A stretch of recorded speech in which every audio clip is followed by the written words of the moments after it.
الحمد للہ رب العالمین والصلاة والسلام علی خاتم النبیین اما بعد فاعوذ باللہ من الشیطان الرجیم بسم اللہ الرحمن الرحیم الصلاة والسلام علیک یا رسول اللہ وعلی آلک واصحابک یا حبیب اللہ الصلاة والسلام علیک یا نبی اللہ وعلی آلک واصحابک یا نور اللہ۔ درود پاک پڑھنے کے بے شمار فضائل و برکات ہیں۔ کعبے کے بدر الدجا، طیبہ کے شمس الضحیٰ صلی اللہ علیہ وسلم کا بڑا پیارا فرمان، امیر اہل سنت کی ایک بڑی پیاری کتاب ہے اربعین اتار، 40 حدیثوں پر مشتمل بیوٹیفل بک، اور اس کی باقاعدہ اب قسطیں آ رہی ہیں۔ اس کی سیکنڈ جو والیوم ہے، قسط نمبر 2، صفحہ نمبر 30 ہے اور حدیث نمبر بھی 30 ہے۔ اللہ کے نبی علیہ الصلوۃ والسلام فرماتے ہیں اذا فرغ احدکم من طہورہ فلیقل اشہد ان لا الہ الا اللہ وان محمدا عبدہ ورسولہ۔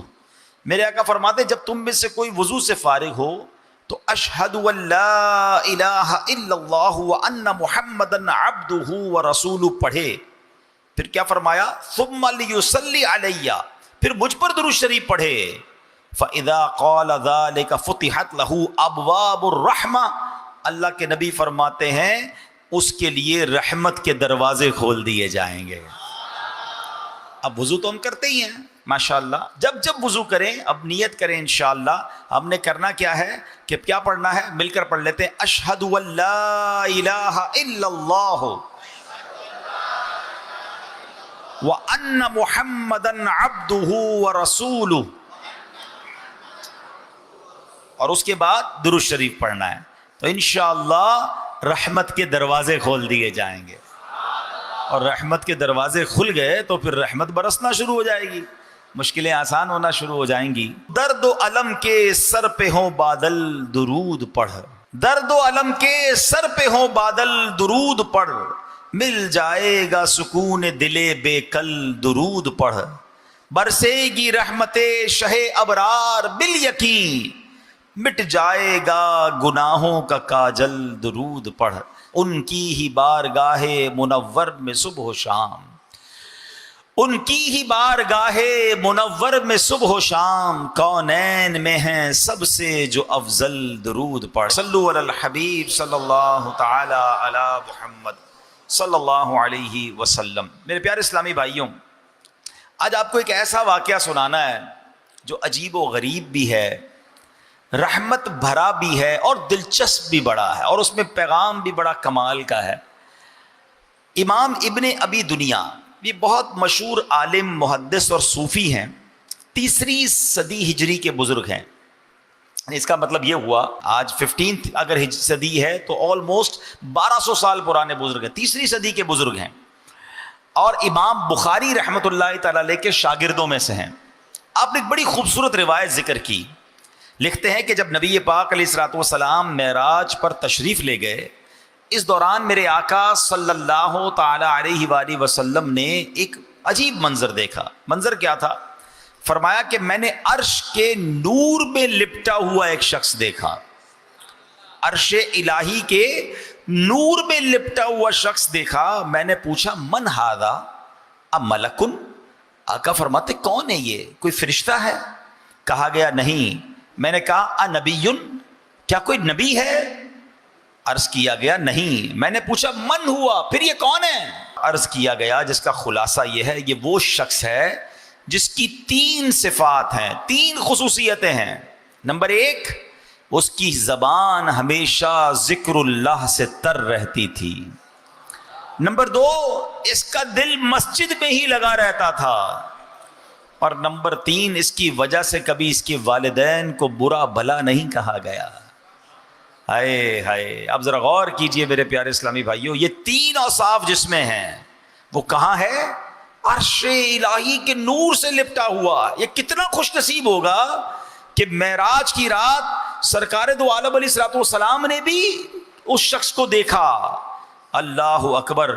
نبی پاک نے ویسے بہت سارے مناظر دیکھے ہیں، نبی پاک نے بہت سارے لوگوں کو دیکھا، کچھ کو زمین کی مختلف وادیوں میں عذاب میں مبتلا دیکھا، کچھ کو جہنم میں عذاب پاتے ہوئے دیکھا، کچھ کو جنتی نعمتوں سے لطف ہوتے ہوئے ملاحظہ فرمایا، مگر قربان جائیے یہ کیسا بلند رتبہ شخص ہے جس کی روح پاک کو آسمانوں سے اوپر، جنت سے اوپر عرش الہی کے نور میں لپٹا ہوا دیکھا۔ ہے نا مرتبہ؟ ہیں اللہ کے نبی دیکھ رہے ہیں اور عرش الہی کے نور سے لپٹا ہوا دیکھ رہے ہیں۔ اب سنو، مرنے کے بعد روحیں کہاں رہتی ہیں؟ مختلف اسٹیجز ہیں، مختلف مقامات ہیں، بڑی دلچسپ معلومات ہیں۔ بہار شریعت یہ کتاب لکھی مفتی امجد علی اعظمی صاحب نے، اگر آپ نے نہیں پڑھی تو یہ کتاب ضرور پڑھیں، خاص طور پر اس کا جو پہلا چیپٹر ہے، پہلا حصہ ہے، بڑا امیزنگ ہے، جس میں ایمانیات کے بارے میں، قیامت کے بارے میں اور بہت اہم معلومات ہے۔ بہار شریعت میں ہے مرنے کے بعد مسلمان کی روح حسب مرتبہ مختلف مقاموں میں رہتی ہے۔ دنیا میں بھی ہوتا ہے نا، غریب آدمی کا علاقہ الگ ہوتا ہے، مڈل کلاس کا الگ ہوتا ہے، اپر لیول کا الگ ہوتا ہے، اور اپر لیول کا بہت اپر ہوتا ہے۔ روحوں کا کیا اسٹیج ہے؟ سنو، آدمی کا جیسا رتبہ ہوتا ہے اسی کے مطابق روح کی بلندی اور اس کو عروج ملتا ہے۔ بعض کی روحیں قبر میں ہی رہتی ہیں، بعض کی زمزم شریف کے کنویں میں رہتی ہیں، بعض کی زمین و آسمان کے درمیان رہتی ہیں، بعض کی پہلے، دوسرے، تیسرے، چوتھے یا پانچویں یا چھٹے یا ساتویں آسمان میں رہتی ہیں، اور بعض آسمانوں سے بھی بلند ہوتی ہیں، اور بعض کی روحیں عرش کے نیچے قندیلوں میں رہتی ہیں، اور بعض لوگوں کی روحیں اعلیٰ علیین میں رہتی ہیں۔ یعنی جیسا انسان کا مرتبہ ایسی اس کی روح کو مقام ملتا ہے۔ اور سب سے اونچے مرتبے والا کون، سب سے ٹاپ کیٹیگری والا کون ہے کہ اس کی روح عرش الہی کے نیچے رہتی ہے۔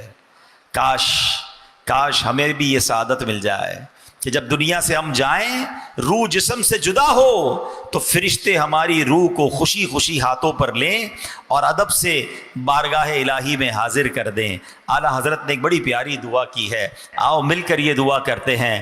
واسطہ پیارے کا ایسا ہو کہ جو سنی مرے، واسطہ پیارے کا ایسا ہو کہ جو سنی مرے، یوں نہ فرمائے تیرے شاہد کہ وہ فاجر گیا، عرش پر دھومیں مچیں وہ مومن صالح ملا، فرش سے ماتم اٹھے وہ طیب و طاہر گیا۔ اللہ ایسی ایمان والی، عافیت والی موت ہمیں نصیب فرمائے۔ اب غور کیجئے کہ جس کی روح کو نبی پاک علیہ الصلوۃ والسلام نے زمین پر نہیں، آسمان و زمین کے درمیان نہیں، پہلے، دوسرے، تیسرے یا ساتویں آسمان پر نہیں، عرش الہی کے نور میں لپٹا ہوا ساتوں آسمان سے اوپر دیکھا، وہ شخص کا مرتبہ، اس کا گریڈ، اس کا درجہ کیسا ہوگا؟ اور نبی پاک نے جب پوچھا تو عرض کیا گیا اس کی 3 صفات تھیں۔ اب میں نے اور آپ نے غور کرنا ہے کہ ہماری یہ عادتیں ہیں کہ نہیں۔ نمبر 1، اس کی زبان ذکر الہی سے تر رہتی تھی۔ نمبر 2، اس کا دل مسجد میں لگا رہتا تھا۔ اور نمبر 3، اس کی وجہ سے اس کے ماں باپ کو کبھی گالیاں نہیں دی گئیں، برا بھلا نہیں کہا گیا۔ اے میرے پیارے اسلامی بھائیوں، اب غور کریں تو اتنے مشکل کام تو نہیں ہے، یہ تینوں کام کوئی بہت بڑا کام تو نہیں ہے، ٹرائی کی جائے، کوشش کی جائے تو ہو سکتا ہے، مگر انعام کتنا بڑا ہے۔ اللہ اکبر، عرش الہی کے نور میں لپٹا ہوا، سب سے ٹاپ کیٹیگری۔ ہائے ہائے، تو یہ تو سودا مہنگا نہیں ہے نا؟ ہائے ہائے، ہیں اعلیٰ حضرت کہتے ہیں نا، وہ تو نہایت سستا سودا بیچ رہے ہیں جنت کا، وہ تو نہایت سستا سودا بیچ رہے ہیں جنت کا، ہم مفلس کیا مول چکائیں، اپنا ہاتھ ہی خالی ہے۔ اللہ کرے کہ ہم اس مول کو اور اس سودے کو حاصل کرنے میں کامیاب ہو جائیں اور یہ درجہ ہمیں بھی حاصل ہو جائے۔ اب ذرا تینوں چیزوں پر غور کرتے ہیں۔ کثرت سے ذکر کے فضائل، ہائے ہائے، یہ اتنا آسان کام، اتنا ایزی کام ہے کہ بیٹھے بیٹھے بندہ ذکر کرتا رہے اور رحمت الہی کی پھوار برسنا شروع ہو جاتی ہے۔ اللہ قرآن میں ارشاد فرماتا ہے، یا ایھا الذین آمنوا اذکروا اللہ ذکرا کثیرا۔ آسان ترجمہ قرآن کنز العرفان ہے، ایمان والو اللہ کو بہت زیادہ یاد کرو، یعنی اللہ پاک کا ذکر کثرت سے کرنا یہ قرآنی حکم ہے۔ کتنی کثرت سے ذکر کرنا ہے؟ نبی پاک علیہ الصلوۃ والسلام کی حدیث سنیے، نبی پاک فرماتے ہیں اللہ پاک کا ذکر اتنی کثرت سے کرو کہ لوگ تمہیں دیوانہ کہنے لگے. اللہ کرے کہ یہ ذکر کی چاشنی نصیب ہو جائے. ایک مرتبہ نبی پاک علیہ السلام کی خدمت میں ایک صحابی حاضر ہوئے. کہتے ان شرائع الاسلام قد کثرت علی. یا رسول اللہ، بے شک اسلام کے احکام مجھ پر زیادہ ہو گئے ہیں، کوئی ایسا عمل ارشاد فرمائے جسے مضبوطی سے تھام لوں. نبی پاک علیہ السلام نے کیا فرمایا؟ لا یزال لسانک رطبا من ذکر اللہ عز وجل، یعنی تمہاری زبان ہمیشہ اللہ پاک کے ذکر سے تر رہے.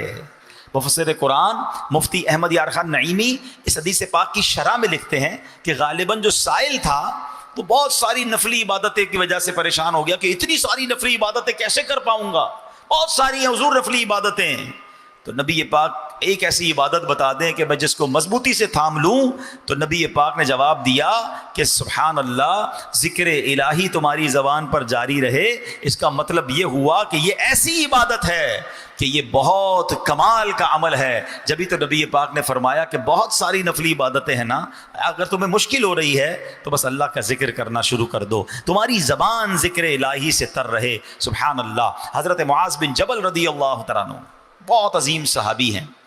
آپ کہتے ہیں کہ نبی پاک علیہ السلام سے میری آپ کی حیات میں جو آخری ملاقات ہوئی نا، ظاہری حیات میں جو لاسٹ ملاقات تھی، میں نے عرض کی یا رسول اللہ کون سا عمل سب سے بہتر ہے اور اللہ پاک کا سب سے زیادہ قرب دلانے والا ہے، میں اللہ کے قریب ہو جاؤں، وہ کون سا عمل ہے؟ تو نبی پاک نے فرمایا اے معاذ، تمہیں موت اس حال میں آئے کہ تمہاری زبان ذکر اللہ سے تر ہو. یہ اللہ کا زیادہ قرب دلانے والا عمل ہے. اب اس کا مطلب کیا ہوا؟ بھائی موت کا ٹائم تو ہم میں سے کسی کو بھی نہیں پتا نا، تو اس کا مطلب یہ کہ ہر وقت زبان پر ذکر الہی جاری رہے، کثرت سے ذکر کرتے رہو تاکہ کبھی بھی ملک الموت آ جائے تو زبان ذکر الہی سے تر ہونی چاہیے. اچھا اگر میں آپ سے ایک سوال کروں، ہم میں سے کون ہے جو چاہتا ہے مرتے وقت زبان پر کلمہ جاری ہو؟ سبحان اللہ، سب چاہتے ہیں نا. ساری دنیا میں جب بھی سوال کرتا ہوں سارے لوگ ہاتھ اٹھا لیتے ہیں. کیوں؟ بڑی مشہور حدیث ہے کہ جس کا آخری کلام لا الہ الا اللہ ہوگا دخل الجنہ، وہ جنت میں داخل ہو جائے گا. ٹھیک ہے نا؟ مرتے وقت سارے کلمہ پڑھنے چاہتے ہیں. اب میں جو کہنے جا رہا ہوں ہاتھ مت اٹھائیے گا، مگر جواب خود دے دیجیے گا، دل میں جواب دیجیے گا. آج پورے دن میں کتنی بار کلمہ پاک پڑھا ہے؟ پورے ہفتے میں کتنی بار کلمہ پڑھا ہے؟ پورے مہینے میں کتنی بار آپ نے کلمہ پڑھا ہے؟ اپنے دل سے پوچھئے. مرتے وقت سب کو کلمہ چاہیے اور زندگی میں کلمہ پڑھنے کے لیے تیار نہیں ہے. آپ سوچیں نا ہمارا کتنا ٹائم ہم ضائع کر رہے ہیں، حالانکہ اس کی فضیلت کتنی ہے. ذرا مل کر کہیے سبحان اللہ، الحمدللہ، اللہ اکبر. 10 سیکنڈ نہیں لگے ہیں، within 10 seconds. نہ پسینہ بہا ہے آپ کا، نہ آپ کھڑے ہوئے ہیں، نہ آپ نے کوئی محنت کی ہے، ہم ادھر ہی بیٹھے ہیں. ارے اتنی دیر میں دنیا میں کیا کما سکتے ہو؟ میرے نبی کے سچے وعدے ہیں، جو ایک بار سبحان اللہ کہے جنت میں درخت لگا دیا جاتا ہے، ایک بار الحمدللہ کہے جنت میں درخت لگا دیا جاتا ہے، ایک بار اللہ اکبر کہے جنت میں درخت لگ جاتا ہے. لوگ کہتے ہیں حضور کوئی وظیفہ بتا دیں، بڑا کمال کا وظیفہ بتا دیں، بس کچھ آج بتا دیں. میں کون ہوتا ہوں بتانے والا؟ آؤ نا نبی پاک کی حدیث سناتا ہوں اور سنو اللہ کے حبیب کیا فرماتے ہیں. دا بیسٹ وظیفہ، سب سے افضل وظیفہ، آقا فرماتے افضل الذکر لا الہ الا اللہ. سب سے افضل ذکر کیا ہے؟ لا الہ الا اللہ. وظیفہ تو ملا ہوا ہے، پڑھنے کا ٹائم نہیں ہے، فضول باتیں کروا لیں، گھنٹوں بحث کروا لیں. اچھا اب میں دل پر چوٹ کرتا ہوں، اگر آج یہ اعلان ہو جائے گلشن معمار میں یا آس پاس سے بڑے گاؤں گوٹھوں سے بھی لگتا ہے لوگ آئے ہیں ماشاءاللہ، کہ جناب آج کے بعد، یا چلے آج رات کا ہی اعلان کر دیتا ہوں، مسجد کا دروازہ بند کرتے ہیں، جو آج رات میں جتنی بار سبحان اللہ کہے گا اتنے 1000 روپے ملیں گے، ہیں جو جتنی بار کلمہ پاک پڑھے گا اتنے 5000 روپے ملیں گے. فجر تک تو کوئی نکلے گا ہی نہیں مسجد سے باہر. تسبیح ہاتھ میں، موبائل بھی بند کر دیں گے، گھر والوں کو کہیں گے خبردار کسی نے فون کیا، آج رات کروڑ پتی بن کے آنا ہے میں نے، اتنے پڑھ لوں گا آج رات میں. تو یار کمال ہے، دنیا کے 1000 روپے ملے، دنیا کا انعام ملے، ہماری تسبیح نیچے نہ جائے. میرے نبی کا سچا وعدہ ہے، ہر سبحان اللہ پر جنت میں درخت لگا دیا جاتا ہے. ہم سارے مل جائیں نا، جتنے بیٹھے ہیں سارے اپنے پیسے ملا لیں، ہم مل کر جنت میں ایک درخت نہیں خرید سکتے، ہے نا؟ اور ایک سبحان اللہ پر جنت میں درخت مل رہا ہے. اور بزرگوں نے بڑی پیاری بات لکھی, جس کے درخت لگے ہوئے ہوں گے, جس کے باغ لگے ہوئے ہوں گے, اس کو پھل کھانے کے لیے جانے بھی تو دیا جائے گا نا. میری پراپرٹی جنت میں ہوگی تو انشاءاللہ مجھے داخلہ بھی مل جائے گا. تو ذکر الہی دوسرے لفظوں میں جنت میں جانے کا ٹکٹ ہے. تو نیت کریں انشاءاللہ کہ فضول باتوں سے بچ کر ذکر الہی کرتے رہیں گے. ہائے ہاں پیر مہر علی شاہ صاحب کی بات سنو, کتھے مہر علی کتھے تیری سنا. سنو مہر علی صاحب کیا کہتے ہیں, یہ بڑوں کی بڑی باتیں سنو. ہاں تاجدار گولڈا کہتے ہیں کہ جانور جو ہے نا شرعی احکام کا پابند نہیں ہے, اس کے باوجود حکم ہے کہ حلال جانور کے گلے پر چھری پھیرتے وقت اگر اللہ کا نام نہ لیا جائے تو وہ جانور حرام ہو جاتا ہے. فرماتے غور کرو, جو شریعت کا پابند نہیں ہے اس کا دم ذکر اللہ کے بغیر نکل جائے تو وہ حرام ہو جاتا ہے. ہماری تو ہر سانس شریعت کی پابند ہے. اگر یہ سانس ذکر اللہ کے بغیر چلی جائے تو یہ سانس کتنی بے فائدہ ہوگی. ہے نا گہری بات, دل پر چوٹ کرنے والی بات ہے کہ جانور شریعت کا پابند نہیں, لیکن اگر اس کا دم نکلتے وقت اس پر ذکر الہی نہ کیا جائے تو وہ حرام ہو جاتا ہے. حلال جانور حرام ہو جاتا ہے, نہیں کھا سکتے آپ اسے, استعمال نہیں کرتے. تو ہم تو شریعت کے پابند ہیں. ہماری کتنی سانسیں ذکر الہی کے بغیر ضائع ہوتی ہیں. پتہ ہے ہم روزانہ کتنی سانسیں لیتے ہیں؟ ایک کیلکولیشن کے مطابق اب 17,000 سے لے کر 30,000 مرتبہ سانس لیتے ہیں ایک دن میں. اب غور کریں, پہلے تو یہ سوچو یار یہ سانس کتنی بڑی نعمت ہے. کبھی سانس روکی ہے؟ کبھی طبیعت خراب ہو, جس کو دما کا مرض ہے نا, کبھی اس کو دیکھنا. آئے ہائے اللہ میرے تمام دما کے مریض اسلامی بھائیوں بہنوں کو شفا عطا فرما. سردیوں میں ان کو بڑی تکلیف ہوتی ہے, اور جس کی سانس اٹک جائے نا, کووڈ کے زمانے میں آپ نے دیکھا ہوگا, آکسیجن لگا رہے ہیں, سانس نہیں آ رہی ہے, دم گھٹ جائے, کبھی چوک لگ جاتا ہے. کبھی دیکھا ہوگا آپ نے کچھ کھاتے پیتے میں, کئی کھانے میں کوئی ایسی بے احتیاطی ہو جائے یا باتیں کرتے کرتے کھانا کھائیں تو کہتے ہیں نا سانس کی نالی میں لقمہ چلا گیا یا کوئی دانہ چلا گیا, جان نکل جاتی ہے تھوڑی دیر کے لیے. لوگ پیچھے سے مار رہے ہوتے ہیں, سانس آ جائے کسی طرح, یعنی اس وقت احساس ہوتا ہے کہ ایک سانس کتنی قیمتی ہے. روزانہ 17,000 بار بغیر اللہ کا شکر ادا کیے. ہم کون شکر ادا کرتا ہے؟ یہ 17,000 سانسیں اندر بھی گئیں. اور جو زیادہ سانس لیتے ہیں, جن کی جناب بھاگ دوڑ کی عادت ہے, کہتے ہیں کہ کیلکولیشن ہے کہ 17,000 سے لے کر 30,000 تک بیچ میں کوئی بھی کیلکولیشن بن سکتی ہے. کوئی 18,000 لیتا ہوگا, کوئی 20,000 سانسیں. 20,000 سانسیں اندر گئیں روز. 20,000 بار باہر نکلی, ایک بار رک جائے تو زندگی ختم ہو جائے گی. سانس رکے زندگی ختم. سانسیں ہی تو زندگی ہے نا. آ گئی تو زندگی, چلی گئی تو موت ہے. یہی تو سانس ہے.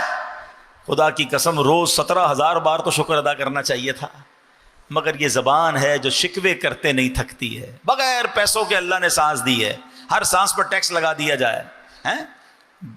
پیسے ہی نہیں لگتے نا, فری میں اندر بھی جا رہی ہے, باہر بھی نکل رہی ہے, آکسیجن اندر, کاربن ڈائی آکسائڈ باہر.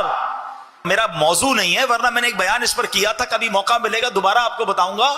کہ آپ اگر جو سائنس کے اسٹوڈنٹ ہیں نا ان سے پوچھئے گا, انٹرنیٹ پہ اب تو سرچ کر لیں, بڑا آسان ہو گیا ہے, کہ اس ہوا سے آکسیجن نکالنا اور کاربن ڈائی آکسائڈ کو الگ کرنا یہ کتنا مہنگا کام ہے. یہ پورا پلانٹ ہے. کووڈ کے زمانے میں مشینیں آئی تھی نا کہ جناب جس کے ذریعے آکسیجن ملتی تھی, کیا تھا؟ پورا پلانٹ تھا نا. اللہ نے اندر یہ پلانٹ فٹ کیا ہوا ہے, کوئی قیمت نہیں دے رہے ہم, فری میں سانسیں آ رہی ہیں. وہ بڑا مشہور ایک عرب شریف کے ایک بندے کی پوسٹ مشہور ہوئی تھی کہ ایک بندہ جو تھا اس کو پرابلم آیا سانس کا کووڈ کے زمانے میں, تو 18-20 دن ہاسپٹل میں رہا. اس کا بل بن 25-30 لاکھ روپے. بہت مالدار آدمی تھا. جب بل ہاتھ میں آیا تو رونے لگا. ڈاکٹر سمجھے پیسے نہیں ہیں. کہ بھائی جان اگر پیسے نہیں ڈسکاؤنٹ دے دیتے, رو کیوں رہے ہیں؟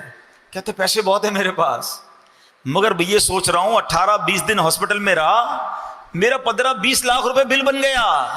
مجھے اللہ نے 72 سال سے فری میں سانسیں دی ہیں, فری میں آکسیجن دی ہے. میں اللہ کا کتنا بڑا مقروض ہو گیا ہوں, میں ادھر کیسے جواب دوں گا؟ اور یہ تو ایک نعمت ہے. آنکھوں کا جواب, زبان کا جواب, ہضم ہو رہا ہے, پی رہا ہوں پانی فری میں, ہاتھ کام کر رہے ہیں, زبان کام کر رہی ہے, سن رہا ہوں پراپرلی. کس نعمت کا شکر ادا, کیسے جواب دوں گا؟ اور پھر کہتے مجھے اللہ نے دیا نہیں کچھ, پھر کہتے میں پیچھے رہ گیا. پھر شکوے شکایت نہ کرو ایسا. کم از کم ذکر تو کر لو یار, اس مالک کو یاد تو کر لو, اس اپنی زبان کو تو اس کے ذکر سے تر کر لو. اس کا بھی ٹائم نہیں. کاش یہ پیر میر علی شاہ صاحب والی بات سمجھ آ جائے کہ جانور جو شریعت کا مکلف نہیں, اس پر اللہ کا نام نہ لو ذبح کرتے وقت تو وہ حرام ہو جاتا ہے. ارے تمہارا دم بغیر ذکر کے نکل گیا تو کیا کرو گے؟ ایسی تو زندگی گزارے نا کہ اللہ کرے مرتے وقت زبان پر کلمہ جاری ہو جائے. جس کی زبان پر کلمہ آتا ہی نہیں وہ مرتے وقت کیسے پڑھے گا؟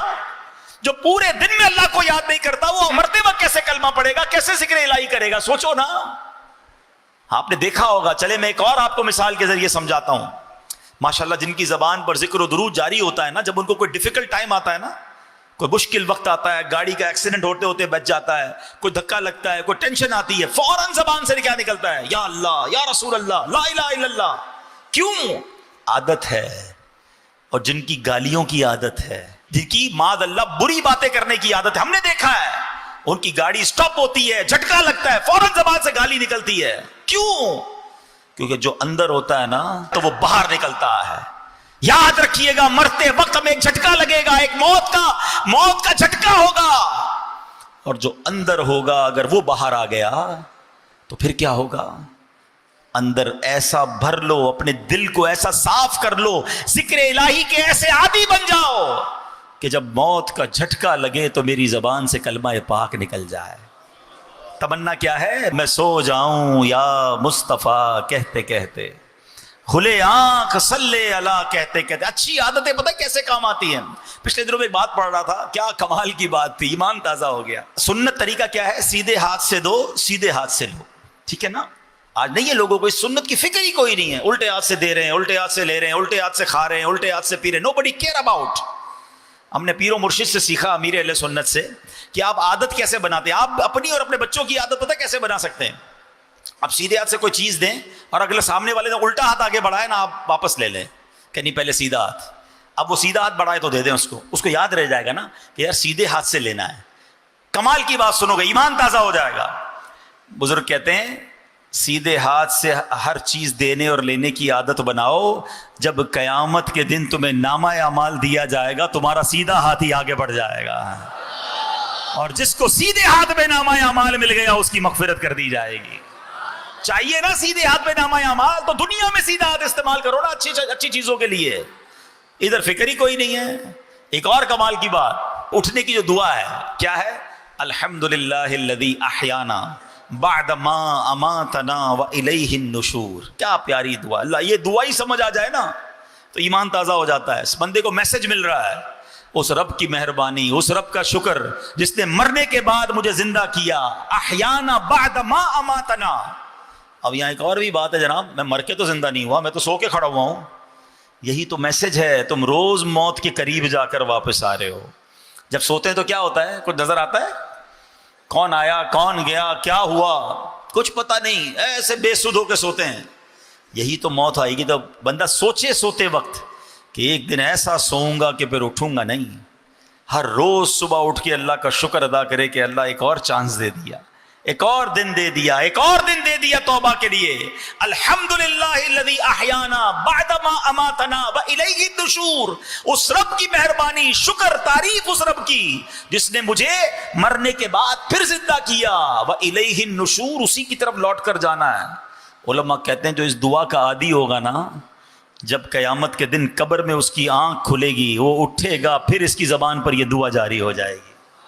اور جو صبح قیامت یہ دعا پڑھتا ہوا اٹھے گا, بن گیا نا اس کا کام, اللہ کا نام لیتے ہوئے اٹھے گا نا. تو یہ ہے اچھی عادتوں کے فائدے. نہ ذکر کرتے ہیں, نہ کلمہ پڑھتے ہیں, نہ درود پڑھتے ہیں, بری باتیں. اور پھر کہتے ہیں مشکل دور نہیں ہو رہی, ٹینشن دور نہیں ہو رہی, مرتے وقت کیسے کلمہ نصیب ہوگا؟ اللہ کرے کہ آج یہ بات میں بھی طے کر لوں اور آپ بھی طے کر لیں کہ اب انشاءاللہ فضول باتوں سے بچ کر اللہ کے ذکر سے اپنی زبان کو تر رکھیں گے انشاءاللہ. اللہ اکبر. اب ذکر اللہ کی عادت کیسے بنائیں؟ ہاں یہ ذرا اب زبردست بات کر لیتے ہیں. حضرت موسیٰ علیہ السلام نے اللہ کی بارگاہ میں عرض کی, یا اللہ مجھے کوئی ایسی عبادت بتا, میں کوئی ایسی عبادت کرنا چاہتا ہوں جس میں مجھے مشقت اٹھانی پڑے, میرے لیے بھاری ہو, اللہ والوں کی باتیں ہیں، کیا کمال کے لوگ ہوتے تھے. ہم کہتے ہیں یار مولوی صاحب کو ایسا طریقہ بتاؤ محنت نہ کرنی پڑے. حضرت موسیٰ اللہ سے کہہ رہے ہیں یا اللہ کوئی ایسی عبادت بتا جس میں مجھے مشقت اٹھانی پڑے. اب دیکھیں رب کی طرف سے ارشاد کیا ہوا ہے، موسیٰ بلند آواز سے میرا ذکر کیا کرو. حضرت موسیٰ کو کیا تکلیف ہونی تھی، آپ نے اللہ کا ذکر کرنا شروع کیا. جتنا ذکر کرتے گئے اتنا مزہ آتا گیا، اتنا لطف آتا گیا. آپ اور ذکر کرتے گئے اور ذکر کرتے گئے. اللہ سے عرض کی یا اللہ میں نے تو تجھ سے عرض کیا تھا مجھے کوئی ایسی عبادت بتا جس میں مجھے تکلیف ہو، مشقت ہو، ڈیفیکلٹی ہو. میں تو ذکر کیے جا رہا ہوں، مزے کو مزہ آ رہا ہے. ارشاد ہوا اے موسیٰ یہ تو آپ پر میری مہربانی ہے کہ آپ کو میرے ذکر میں لذت آتی ہے، ورنہ فرعون کو دیکھیے اس نے اپنا تاج و تخت، قوت و سلطنت سب برباد کر لیا، دریا میں غرق ہو جانا منظور کر لیا، مگر ایک مرتبہ بھی میرا نام اپنی زبان پر لانا گوارا نہ کیا. اس کا مطلب پتہ ہے کیا ہوا کہ خوش نصیب وہ ہے جسے ذکر کی توفیق ملتی ہے، جسے ذکر میں لطف آتا ہے، جسے ذکر کرنے کا جی چاہتا ہے. ورنہ آج کے دور میں تسبیح بڑی بھاری لگتی ہے، اٹھتی نہیں ہے تسبیح، فوراً جیب میں رکھ لیتا ہے انسان. موبائل چھوڑنے کا جی نہیں چاہتا. موبائل ذکر کرنا ہے تو موبائل چھوڑنا پڑے گا نا. نہیں میں تھوڑا اور موبائل میں لگ جاؤں، تھوڑا اور ٹی وی، تھوڑا اور معاذ اللہ فلمیں ڈرامے، دوستوں کی گپ شپ چھوڑنے کا جی نہیں چاہتا. ایک تو منہ میں پان گٹکا نہ جانے کیا کیا آپ رکھتے ہیں کہ جناب وہ نکالیں گے تو ذکر کرو گے نا. امیر اہل سنت بڑی پیاری بات فرماتے ہیں. آپ فرماتے ہیں پان اینٹی درود ہے، اس لیے میں پان نہیں کھاتا کیونکہ منہ میں جتنی دیر پان ہوگا اتنی دیر درود نہیں پڑھ سکوں گا. اپنے آپ کو بیزی ایسا کر لیا ہم نے کہ اب ذکر و درود پڑھنا مشکل ہو گیا ہے. تو نہ کریں میرے پیارے اسلامی بھائیوں، اپنے آپ کو ان فضولیات سے بچائیں، اور سبحان اللہ جس کو ذکر میں مزہ آ رہا ہے وہ اللہ کا شکر ادا کرے. ذرا کہو تو صحیح سبحان اللہ، الحمدللہ، اللہ اکبر، لا الہ الا اللہ، محمد الرسول اللہ، سبحان اللہ وبحمدہ، سبحان اللہ العظیم. ہائے ہائے کیسا پیارا ذکر ہے، کرتے جاؤ ایسا لگتا ہے رحمت کے دریا میں تیر رہے. اور جس کو نہیں مزہ آ رہا نا وہ چیک کرے کہ اندر بیماری ہے. مجھے ذکر میں کیوں لطف نہیں آ رہا؟ مالک کا نام لیتے ہوئے مزہ نہیں آ رہا. اللہ کا نام پتہ ہے کیسا ہے؟ ہاں اللہ کے نام کے راز بھی کمال کے ہیں. اللہ لکھو نا، الف لام لام ہا، الف نکال دو کیا بن جائے گا؟ للہ. لام نکال دو لہو، پھر اللہ کی طرف اشارہ ہے. ایک اور لام بھی نکال دو، ہو، پھر بھی اسی کی طرف اشارہ ہے. اور لفظ اللہ کا ہر لفظ اللہ کی طرف ہمیں توجہ دلاتا ہے. کاش یہ لفظ دل پر نقش ہو جائے اور اپنے رب کے ذکر کا لطف اٹھانا ہم شروع کر دیں. اب علماء نے بڑی پیاری بات لکھی، ایک بڑا پیارا جدول بھی بیان کیا. اگر آپ کا ذہن بن رہا ہے نا کہ یار میرا اکثر وقت ذکر الہی میں رہے، آپ کہیں یار اس کاروبار کیسے ہوگا، دنیا کے کام کیسے ہوں گے، دیکھو کیسے پاسبل ہے. اب ذرا غور سے سنتے جائیے گا. اب اصل بات ہے ذہن بننے کی. امیر اہل سنت کو ایک بار دیکھا گیا، آپ امامہ باندھ رہے تھے اور ہونٹ ہل رہے تھے. تو کسی نے پوچھا آپ کیا پڑھ رہے ہیں؟ فرمایا میں اللہ اللہ اللہ پڑھ رہا ہوں تاکہ امامہ باندھتا رہوں تو اس وقت بھی میرے زبان ذکر الہی سے فارغ نہ رہے. صرف ذہن بننے کی دیر ہے نا. آپ کے پاس دن میں ایسا بہت سارا ٹائم ہوتا ہے جس میں آپ کی زبان فارغ ہوتی ہے. آپ موٹر سائیکل چلا رہے ہیں، آپ گاڑی چلا رہے ہیں، آپ بس میں جا رہے ہیں، آپ پیدل چل رہے ہیں. زبان کا کیا کام ہے؟ صرف ذہن بننے کی دیر ہے کہ یار اس وقت بھی تو میں اللہ اللہ کر سکتا ہوں، لا الہ الا اللہ. ایک تسبیح کلمہ پاک بھی پڑھ لوں، ایک تسبیح سبحان اللہ کی پڑھ لوں، 2 تسبیح درود پاک کی پڑھ لوں، لا حول شریف پڑھ لوں. آپ کو مزہ آ جائے گا نا جس دن ذکر کا، اور اس کی فضیلتیں یاد ہو جائیں گی کہ یار یہ پڑھنے پر یہ نیکی، یہ پڑھنے پر یہ نیکی، سبحان اللہ. یہ ذہن بننے کی دیر ہے. پھر آپ دیکھو ٹائم نکالو اور ٹائم نکلتا ہی چلا جائے گا. لیکن نہیں، ہمیں تو فضول وقت میں بھی لوگوں کو ہیڈ فون لگا کر معاذ اللہ گانے سننے ہیں، میوزک سننی ہے. اپنے ٹریول ٹائم کو تو درود ٹائم بناؤ، ذکر ٹائم بناؤ. اب سنو، علماء نے لکھا کہ اگر پورے ٹائم کو ذکر الہی میں کثرت سے گزارنا ہے نا تو دن میں 5 نمازیں فرض ہیں. نماز بھی ذکر اللہ ہے. 5 نمازیں اول آخر کوشش کریں کہ سنتوں اور نوافل کے ساتھ پڑھیں. اس میں انشاءاللہ 1.5-2 گھنٹے، ٹوٹل 2 گھنٹے انشاءاللہ آپ کے پورے دن میں ذکر الہی میں گزر جائیں گے. پھر 5 نمازوں میں 3 نمازیں وہ ہیں کہ جن میں وقفہ کافی زیادہ ہے. عشاء سے فجر اور فجر سے ظہر تو کوشش کریں کہ عشاء سے فجر کے درمیان بھی بیچ میں ٹائم نکال کر تھوڑے سے نوافل پڑھ لیں. اللہ توفیق دے تو تہجد پڑھ لیں, اس میں کچھ سورہ ملک کی تلاوت کر لیں, کچھ صلاۃ التوبہ پڑھ لیں, تو رات میں مزید کچھ عبادت ہو گئی. اچھا, اب اس کے بعد فجر سے ظہر بہت بڑا ٹائم ہے, اللہ توفیق دے تو اشراق چاش کے نوافل پڑھ لیا کریں, تو انشاءاللہ یہ وقت بھی آپ کا ہو جائے گا. اب نمازوں کے بعد, ہر نماز کے بعد تسبیح فاطمہ پڑھیں, 33 بار سبحان اللہ, 33 بار الحمدللہ, 34 بار اللہ اکبر, ایک تسبیح کلمہ پاک کی پڑھ لیں, اللہ توفیق دے تو 100 بار درود پاک پڑھ لیں, تو یہ بھی آیت الکرسی پڑھ لیں. تو اب کیا ہوا, یہ ذکر و اذکار بھی آپ کی لائف میں روٹین میں شامل ہو جائیں گے. سبحان اللہ. تو اس سے کیا ہوگا کہ آپ کے دن کا جو اکثر وقت ہے وہ ذکر الہی میں گزر رہا ہے, یا اللہ کی یاد میں گزر رہا ہے. خاص طور پہ جو فجر اور عصر کا وقت ہے نا, یہ بڑا خاص وقت ہے. اللہ قرآن میں فرماتا ہے وَسَبِّحْ بِحَمْدِ رَبِّكَ قَبْلَ طُلُوعِ الشَّمْسِ وَقَبْلَ غُرُوبِهَا, اور سورج کے طلوع ہونے سے پہلے اور غروب ہونے سے پہلے اپنے رب کی حمد کے ساتھ اس کی پاکی بیان کرتے رہو. تو اب سبحان اللہ ہمیں کرنا کیا چاہیے کہ ان دو وقتوں میں خصوصیت کے ساتھ ذکر و اذکار مقرر کر لیے جائیں, فجر کے بعد اور عصر کے بعد. تلاوت قرآن کی کچھ عادت کر لیں, امیر اہل سنت نے شجرہ شریف کے اوراد دیے ہیں عصر کے بعد پڑھنے کے, فجر کے بعد پڑھنے کے, وہ پڑھ لیں. اللہ بہت توفیق دے تو مغرب کے بعد اوابین پڑھ لیں. تو انشاءاللہ عز و جل اب جب آپ کیلکولیٹ کریں گے تو انشاءاللہ ہر تھوڑی دیر بعد آپ کو کوئی نہ کوئی عبادت, کوئی نہ کوئی ذکر, کوئی نہ کوئی اللہ کی یاد آپ کے روٹین میں شامل ہو جائے گی. اللہ اکبر. اب کبھی بھی موت آ جائے, اب کسی وقت بھی ملک الموت آئیں گے, یا تو آپ نماز پڑھ کے آ رہے ہوں گے, یا نماز پڑھنے جا رہے ہوں گے, یا تلاوت کر رہے ہوں گے, یا ذکر کر رہے ہوں گے, یا درود پڑھ رہے ہوں گے, یا اگلی نماز کا انتظار کر رہے ہوں گے. انشاءاللہ اللہ نے چاہا تو نبی پاک نے فرمایا نا حضرت معاذ بن جبل سے, اے معاذ, اللہ کا قرب حاصل کرنے کا طریقہ, حدیث کا مضمون کیا ہے کہ جس وقت تمہارا آخری وقت آئے تمہاری زبان ذکر الہی سے تر ہو جائے. اللہ ایسی زندگی مجھے بھی عطا فرما دے اور آپ کو بھی نصیب فرمائے. اچھا, میں اس میں ایک مزے کی بات کہہ دیتا ہوں, یہ میں آپ کو بڑی تجربے کی بات بتا رہا ہوں. آپ ابھی شروع کریں گے نا, جس کی عادت نہیں ہے, جس کی عادت ہے وہ میری بات سمجھ آ جائے گا اس کو. جس کی عادت نہیں ہے اس کو شروع میں مشکل ہوگی, اس کو مزہ نہیں آئے گا, اس کو لگے گا یار بوریت ہو رہی ہے. دیکھیں اس کو اس طرح سمجھیے, جب آپ کو بخار ہوتا ہے, کئیوں کو بخار ہوتا رہتا ہے, طبیعت خراب ہو جائے, کھانا اچھا لگتا ہے؟ بتاؤ نا. آپ کے گھر والے آپ کی فیوریٹ ڈش بنا دیں, آپ کو بریانی پسند ہے وہ بریانی بنا دیں, آپ کو جو میٹھا گاجر کا حلوہ پسند ہے وہ بنا دیں. منہ میں پانی نہیں آ رہا ہو, ٹھیک ہے نا, سمجھانے کے لیے بتا رہا ہوں. تو پھر کیا ہوگا, اس دن بخار ہو, منہ کڑوا ہو, اپنا پسند کا حلوہ بھی اچھا نہیں لگتا, اپنی پسند کی بریانی بھی اچھی نہیں لگتی, بلکہ گھر والے بھی اچھے نہیں لگتے. ایسا ہی ہے. مگر کیا گھر والوں کو چھوڑ کے بھاگ جاتے ہو, بچوں کو گھر سے باہر نکال دیتے ہو, یا کھانا چھوڑ دیتے؟ نہیں, بندہ کہتا ہے منہ کڑوا بے شک ہے, کھاتے رہو, دوائی بھی لیتے رہو.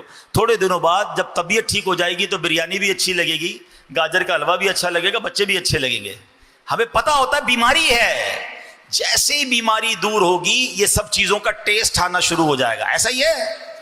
جس کو تلاوت کا ٹیسٹ نہیں آ رہا, جس کو ذکر کا لطف نہیں آ رہا, جس کو درود میں چاشنی نہیں مل رہی, جس کو نعت سن کر آنکھوں میں آنسو نہیں آ رہے, خدا کے واسطے چھوڑ کر مت چلے جانا.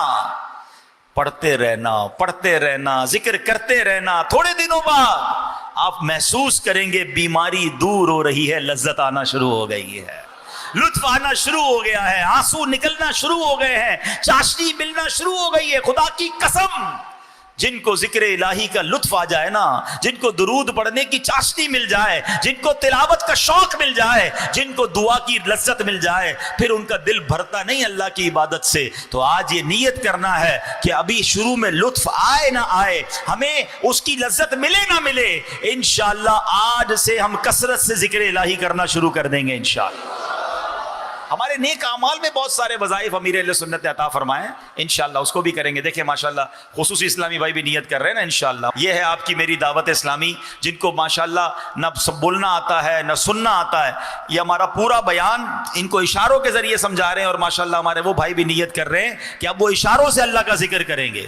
یار ان کو دیکھ کر کتنا شکر ادا کرنے کا جی چاہتا ہے. یہ اللہ کا ذکر بھی اشارے سے کریں گے, زبان سے نہیں کر سکتے. مجھے زبان دی ہے پھر بھی میں اللہ کا ذکر نہ کروں, یار خدا کی قسم شرم آنی چاہیے. جس اللہ نے زبان دی ہے ذکر کے لیے, وہ زبان ذکر کیوں نہیں کرتی؟ یہ بے حیائی کی باتوں کے لیے تو زبان نہیں دی, بری باتیں سننے کے لیے تو کان نہیں دیے, یہ آنکھیں حرام دیکھنے کے لیے تو اللہ نے نہیں دی. وہ پنجابی شاعر کہتے ہیں نا, دل یاد لئی بنایا ہے، تعریف لئی زبان، دل یاد لئی بنایا ہے، تعریف لئی زبان، اکھیاں بنائیاں سونے دے دیدار واسطے، اکھیاں بنائیاں۔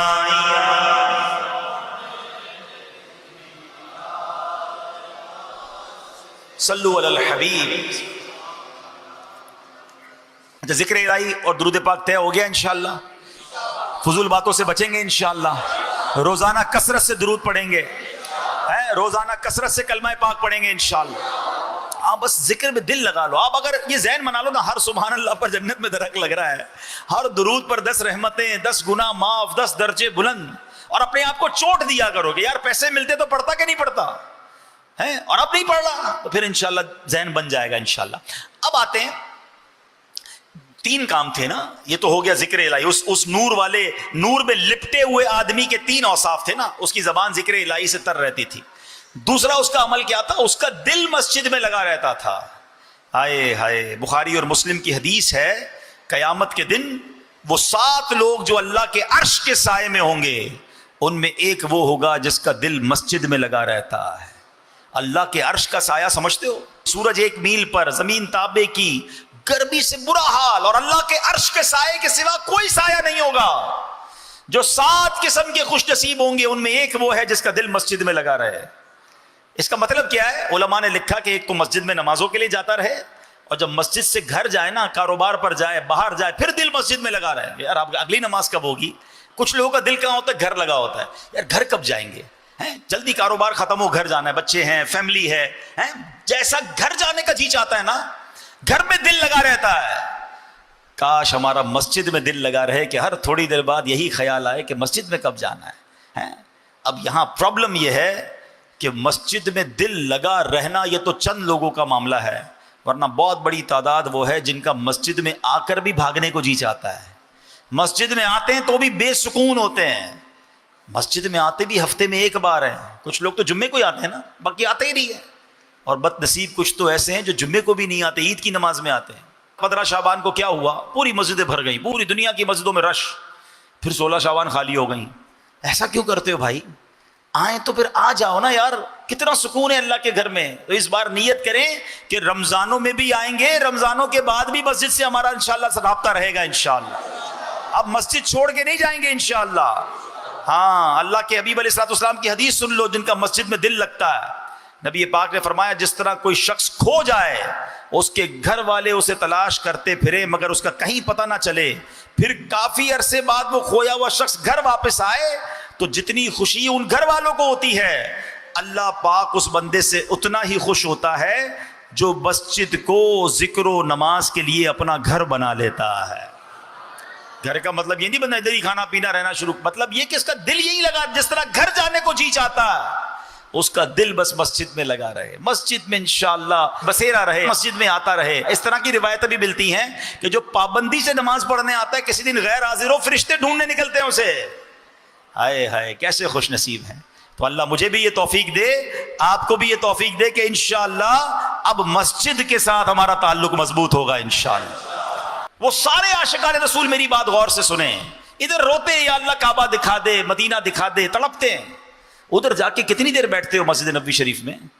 کتنی دیر مسجد الحرام میں بیٹھتے؟ کیلکولیٹ کریں کہ پورے 24 گھنٹے میں کتنے گھنٹے بیٹھا۔ اب آپ کو لگ رہا ہوگا بہت دیر بیٹھا، کیلکولیٹ کر لے کتنے گھنٹے، مشکل سے 3 گھنٹے 4 گھنٹے، بڑی بات ہو گئی تو 5 گھنٹے۔ یار گیا تو 24 گھنٹے کے لیے تھا، ٹھیک ہے آرام کرنے کے لیے گھر چلے جاتے، روم میں چلے جاتے، باقی وقت کہاں گزرا؟ پرابلم پتہ ہے کیا ہے ہمارا؟ میں آپ کو بڑی گہری بات کرنے جا رہا ہوں، یہ میں تجربے کی بات کر رہا ہوں۔ ہماری مسجد میں بیٹھنے کی عادت ہی نہیں ہے۔ ہمیں باہر گھومنے کا بہت شوق ہے، مسجد میں آدھا گھنٹہ بیٹھے پھر کھڑے ہونے کو جی چاہتا ہے، پھر ادھر ادھر بندہ دیکھتا ہے کوئی جاننے والا نظر نہیں آ رہا، کوئی دوست نظر نہیں آ رہا ہے، وہاں بھی یہی ہو رہا ہوتا ہے، ساتھی ڈھونڈیں گے، دوست ڈھونڈیں گے۔ مسجد نبوی میں بیٹھ کر بھی فضول باتیں، مسجد الحرام میں بیٹھ، کیونکہ آدھے 1 گھنٹے کے بعد ہماری طبیعت بیٹھنے کو دیتی ہی نہیں ہمیں۔ اللہ کرے کہ مسجد والے بن جائیں، مسجد میں سکون مل جائے, بیٹھے تو کھڑے ہونے کو جی نہ چاہے, اور یہ نصیب والوں کو ملتا ہے. شروع میں نہیں ملے گا. جو اس بار مکے مدینے جا رہے ہیں میری بات نوٹ کر کے جانا, اگر آپ مسجد الحرام میں بیٹھے ہیں, مسجد نبوی میں بیٹھے اور اٹھنے کو جی چاہے نا, پھر بٹھاؤ اپنے آپ کو. واش روم جانا ہے, وضو کر کے پھر بٹھاؤ اپنے آپ کو. نیند آ رہی ہے, پھر بٹھاؤ اپنے آپ کو. تھوڑے دن لگیں گے, میں نے کہا نا ابھی دل میں وہ رمق نہیں آئی ہے, ابھی وہ چیز اندر موجود ہے.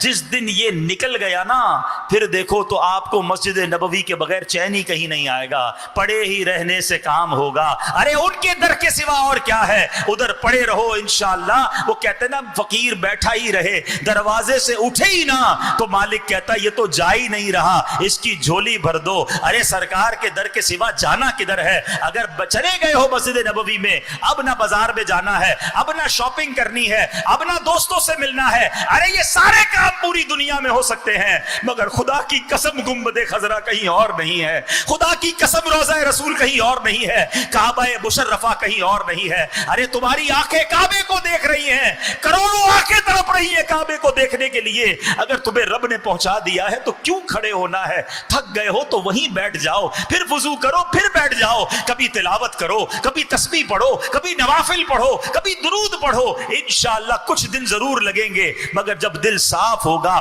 اس جگہ کی برکتیں دل پر طاری ہونا شروع ہوں گی, پھر دیکھو کیسی برکتیں ملتی ہیں. اللہ مجھے اور آپ کو اپنے وطن میں بھی مسجد میں بیٹھنا نصیب فرمائے, اپنے گھر میں بیٹھنا نصیب فرمائے, اور حرمین طیبین میں بھی اے اللہ ہمیں کثرت کے ساتھ مسجدین کریمین میں بیٹھنا نصیب فرما, برکتیں لوٹنا نصیب فرما. ہمیں اے اللہ سکون اطمینان کے ساتھ بیٹھ کر عبادتیں کرنے کی توفیق عطا فرما. اب ایک اور بات, مسجد کی بات چلی ہے کیونکہ رمضان میں ماشاءاللہ بہت مسجدوں میں آنا جانا ہوتا ہے. دیکھو مسجد اللہ کا گھر ہے, بے ادبی مت کرنا. ہاں ایک بڑا مسئلہ ہے, لوگ مسجد میں آتے ہیں اور اس کو بڑا آرڈنری لیتے ہیں. یہ اللہ کا گھر ہے یار, یہاں آپ تیار ہو کے نہیں آتے کیا؟ شادیوں میں ایسے جاتے ہو کہ بڑے آدمی کے گھر پہ ایسے ہی منہ اٹھا کے چلے جاتے ہیں؟ کپڑے بھی دیکھتے ہیں, بال بھی دیکھتے ہیں, خوشبو بھی لگاتے ہیں, اور مسجد میں پسینے والے کپڑے لے کر. مکینک آ رہا ہے تو اس کے کپڑوں سے بو آ رہی ہے, وہی گریس والے کپڑے پہن کے آ گیا. کھیلتے کھیلتے بچے آ رہے ہیں, نوجوان آ رہے ہیں, گراؤنڈ سے کھیلتے ہوئے آ گئے سیدھے مسجد میں نماز پڑھنے. یار آپ کے کپڑوں سے اسمیل آ رہی ہے, کیا انہی کپڑوں پہ جاؤ گے کسی اور کے گھر پہ؟ گریبان کھلے ہوئے ہیں, عجیب عجیب اب تو کپڑے پہن کے لوگ آ رہے ہیں, میں بتا نہیں پا رہا, شارٹس پہن کے آ جاتے ہیں مسجد میں. یار آپ کسی عزت دار گھرانے میں اس لباس میں نہیں جا سکتے, اللہ کے گھر میں آ گئے, پھر کہتے میری دعائیں قبول نہیں ہوتی. بے ادبی ہے یہ. جب آپ سے بدبو آ رہی ہے آپ کے لباس اور آپ کے منہ سے, مسجد میں آنا ہی جائز نہیں ہے. یار اللہ کے گھر میں آئے ہو عزت کے ساتھ, اکرام کے ساتھ, وضو کر کے, خوشبو لگا کر, بال بنا کر, اچھے طریقے سے, جتنا عزت کے ساتھ, اکرام کے ساتھ. بزرگوں نے نماز پڑھنے کے لیے الگ لباس رکھے ہوئے تھے, شاندار خوشبو لگا کر نمازیں پڑھتے تھے. ہمیں خوشبو رکھی ہوئی ہے دعوت میں جانے کے لیے, فلاں دوست سے ملنے کے لیے, مسجد کے لیے نہیں. جیب میں اتر رکھے کہ نماز سے پہلے لگاؤں, نماز کی تعظیم, مسجد کی تعظیم کی نیت سے. ارے یہ عزتیں آپ کو کدھر پہنچا دیں گی, آپ کو پتہ ہی نہیں ہے. اللہ کے گھر کا اکرام کرو, اللہ تمہاری جھولیوں کو بھر دے گا. تو رمضان میں اس بار یہ مت کرنا, آئیں ضرور مگر عزت کے ساتھ, محبت کے ساتھ, تیاری کے ساتھ. پھر مسجد میں آتے ہیں تو فضول بات کرتے ہیں. روایتوں میں آتا ہے مسجد میں دنیاوی بات کرنا نیکیوں کو ایسے کھا جاتا ہے جیسے آگ لکڑی کو کھا جاتی ہے. اب آئے نیکیاں کر رہے ہیں اور آ کے بھائی, ہاں بھائی کیا چل رہا ہے آج کل, سب ٹھیک ہے, کاروبار کیسا جا رہا ہے, آج کل سونے کا دام, اچھا ہر کسی کو سونے کا ریٹ روز معلوم کرنا ہے. بھائی ہمیں بھی پتہ ہے ریٹ بڑھ رہا ہے, لینا ہے نہیں پھر بھی ریٹ معلوم کرنا ہے. ہر دوسرے آدمی کو انٹرنیشنل آئل مارکیٹ چیک کرنی ہے, اسٹاک ایکسچینج کدھر جا رہی ہے. او بھائی تیرے لینا نہ دینا, ذکر اللہ کر لینا بھائی, اتنی دیر 4 بار کلمہ پڑھ لیتا, ایک تسبیح درود پاک کی ہو جاتی. بس ٹائم بہت ہے نا, فارغ بہت ہے, دنیا بھر کی جناب ڈسکس, وہ بھی مسجد میں آ کے کرنی ہے, تراویح کے دوران کرنی ہے, اعتکاف کے اندر کرنی ہے. اور پھر مسجد میں ہنسنا قبر میں اندھیرا لاتا ہے. یہ میں اعتکاف کرنے والوں سے بھی عرض کر رہا ہوں, ضرور اعتکاف کریں, یہ بڑی نعمت ہے اللہ کی, مگر کریں تو پھر باادب طریقے سے کریں, مسجد کا اکرام کر کے کریں. اب آتے ہیں تیسرا عمل. ہاں وہ عمل بھی بڑا ضروری ہے, اور وہ کیا ہے کہ نبی پاک نے وہ کس بندے کو دیکھا تھا کہ اس کی وجہ سے اس کے ماں باپ کو برا بھلا نہیں کہا جاتا تھا.